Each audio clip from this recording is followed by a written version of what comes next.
Cuando una persona con algún interés oye la palabra Auschwitz, sabe que se refiere a un holocausto y sabe además que es el holocausto de casi la mitad del pueblo judío. El período del cual habla Rivera es el período de nuestro holocausto.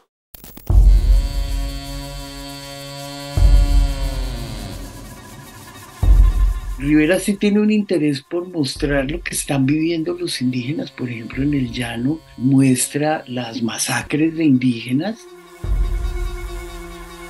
Para mí un punto muy importante de La Vorágine es la vigencia que tiene como novela. Es decir, esto no es una novela del siglo XIX, sino es una novela que se puede leer en el siglo XXI. Y levantándome la camisa le enseñé mis carnes laceradas.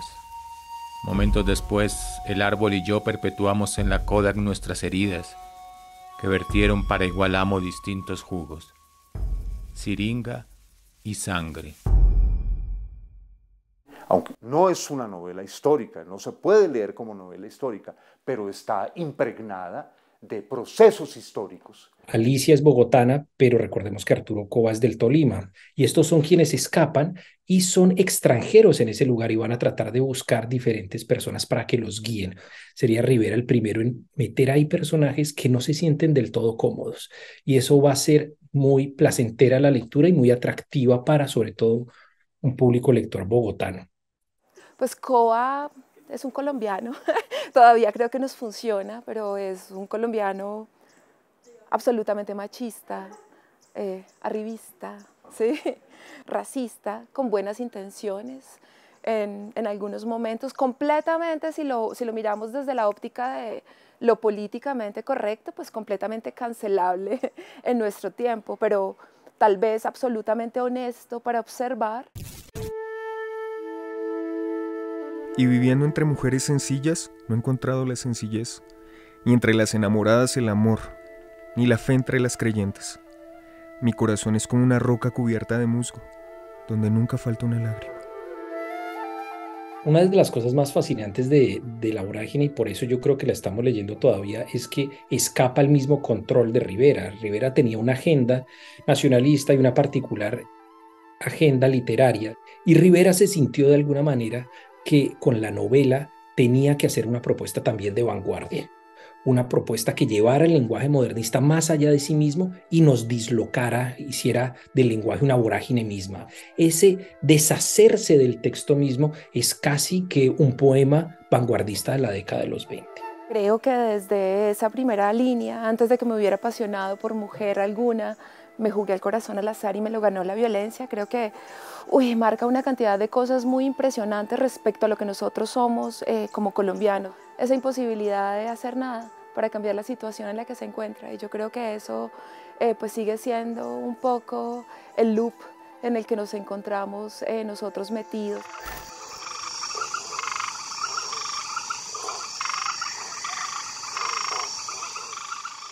Rivera no fue un novelista de escritorio, que se sentó a mirarse su ombligo y a decir, ¿cómo me duele mi ombligo? Por ejemplo, cuando habla del latifundio inmenso en los llanos, que es uno de los primeros escenarios de la novela, él conoció ese latifundio, porque él fue abogado en Orocue.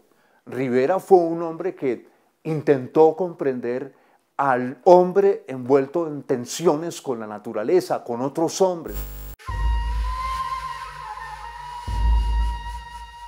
Yo he sido cauchero, yo soy cauchero, y lo que hizo mi mano contra los árboles, lo puede hacer contra los hombres.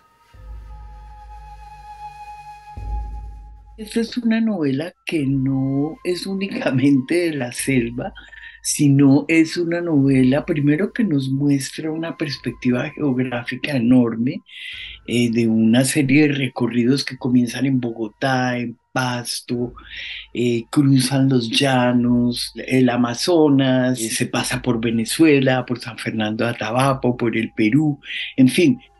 Rivera, como parte de su generación, creció con el deshonor de la pérdida de Panamá y sabía que se podía perder el Putumayo. o el parte del sur de Colombia con el Perú. Así que la novela entraba también en ese debate por impulsar una agenda nacional en los territorios del sur para que no se perdieran.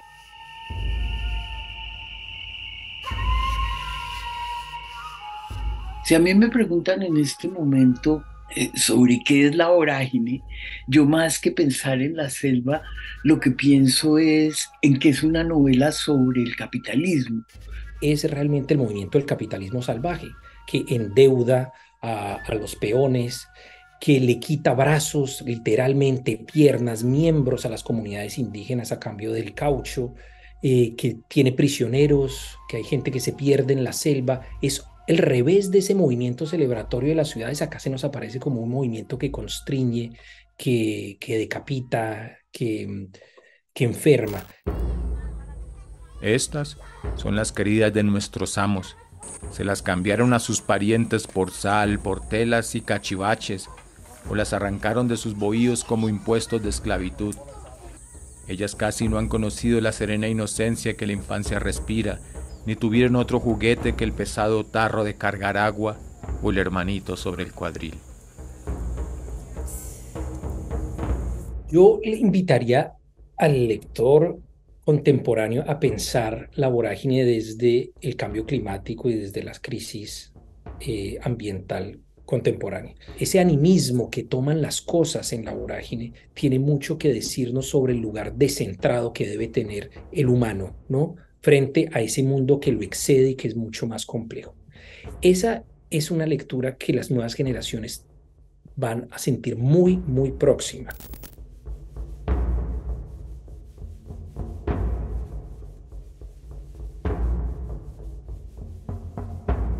Yo creo que tenemos que leer de nuevo La vorágine para confrontar a Koba, ¿sí? Creo que confrontar a Koba, ir con él en el viaje, en ese viaje por la selva, es ir nosotros también con él en ese viaje y tratar de comprender por qué la violencia le robó el corazón. La vorágine no ha terminado. Arturo Koba sigue, por eso ese final es extraordinario, se perdió en la selva, todavía estamos perdidos en la selva.